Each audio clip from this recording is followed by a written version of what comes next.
2027 में यूपी विधानसभा चुनाव में पीएम मोदी के रथ का सारथी कौन होगा? वो कौन सा चेहरा होगा जिसके ऊपर सरकार और संगठन में तालमेल करके पार्टी को लगातार तीसरी बार सत्ता में एंट्री दिलाने की जिम्मेदारी होगी?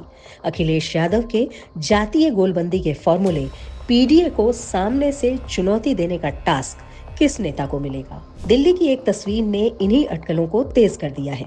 बृहस्पतिवार को पूर्व केंद्रीय मंत्री साध्वी निरंजन ज्योति ने जब बीजेपी के राष्ट्रीय अध्यक्ष जेपी नड्डा से मुलाकात की तो यूपी में सियासी हलचल तेज हो गई। वैसे तो साध्वी ने अपने एक्स हैंडल पर तस्वीरों को साझा करते हुए लिखा कि वो बिहार में जीत की बधाई देने के लिए मिली है, लेकिन राजनीति में कई बार तस्वीरों के दूसरे मायने भी निकाले जाते हैं।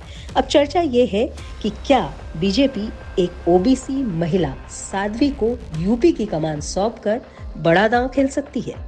दरअसल यूपी में प्रदेश अध्यक्ष के पद पर वैकेंसी है। यूं तो भूपेंद्र चौधरी प्रदेश अध्यक्ष हैं, लेकिन उनका कार्यकाल खत्म हो चुका है और लोकसभा चुनाव में खराब प्रदर्शन के बाद से ही ये कहा जा रहा था कि उन्होंने प्रदेश अध्यक्ष पद से इस्तीफा देने की पेशकश की थी। अब 2027 के लिए यूपी में नए अध्यक्ष की तलाश है। 2027 का चुनाव बीजेपी के लिए बेहद अहम है। इससे पहले तक कभी ब्राह्मण तो कभी ओबीसी तो कभी दलित नेता को अध्यक्ष बनाने के फॉर्मूले पर कयास लगाए जा रहे थे और डिप्टी सीएम केशव प्रसाद मौर्य, स्वतंत्र देव सिंह, धर्मपाल सिंह, बीएल वर्मा, डॉक्टर दिनेश शर्मा, हरीश द्विवेदी, रामशंकर कठेरिया और विद्यासागर सोनकर जैसे नामों पर भी अटकलें लगाई जा रही थी। पर अब साध्वी निरंजन ज्योति के नाम की चर्चा सबसे आगे हो गई है। आइए समझते हैं इसकी वजह क्या है। 1980 में बीजेपी के गठन के बाद से अब तक यूपी में कभी महिला अध्यक्ष नहीं रही। अब साध्वी के जरिए पार्टी महिला वोटर्स को संदेश दे सकती है। खासतौर पर बिहार, मध्य प्रदेश जैसे राज्यों में जिस तरह से महिला वोटर्स ने पार्टी का साथ दिया है, उसके बाद महिला अध्यक्ष बना करके पार्टी इस बात का संकेत दे सकती है।